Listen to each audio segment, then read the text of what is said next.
Section 73. Mahamate again asked the Buddha, Bhagavan, the Tathagata once said, "Do not associate with those who engage in the various kinds of materialist eloquence. Whoever associates with them will embrace desires of the flesh and will not embrace the Dharma." Bhagavan, why did you say this? The Buddha told Mahamate, Materialists employ all manner of expressions, arguments, metaphors, and embellishments to attract and deceive foolish people. They do not accept the personal understanding of what is real, nor are they aware that their projection of what exists is a delusion.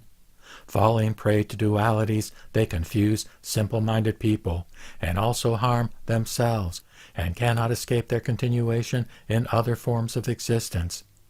Unable to understand what are nothing but perceptions of their own mind, they do not get free of their attachment to projections of external existence. Thus, those who engage in materialist eloquence do not escape deception and confusion or the sorrows and afflictions of birth, old age, illness, and death. Mahamate, Shakra was versed in a wide range of discourse and himself authored a treatise on speech. There was once a proponent of materialism who assumed the form of a serpent and entered Shakra's palace and proposed a debate. "I have come to destroy Shakra's thousand-spoke chariot. If I lose, I will acknowledge his superiority, and he can cut off every one of my heads." Once he declared his intentions, he used Shakra's own arguments to overwhelm him. When Shakra acknowledged defeat, he smashed Shakra's chariot, then returned to the human world. Thus, Mahamati, the arguments, metaphors, and embellishments of materialists, the expression of which even beasts are able to employ, mislead gods and asuras into becoming attached to views of arising and cessation. How much more so humans? Therefore, Mahamate, you should keep your distance from materialists, because they are able to promote the causes of suffering. Don't associate with them. Mahamate, even though materialist doctrines number in the hundreds of thousands, Mahamate, materialists only speak about the realm of sensory awareness. And it will only be in the final 500 years of later ages that they will create schisms, and their mistaken views of causation will flourish and be accepted by false disciples. Mahamate, when materialists thus create schisms, using the expressions, metaphors, and embellishments of other schools, they will do so based on their own reasoning, not on their own understanding.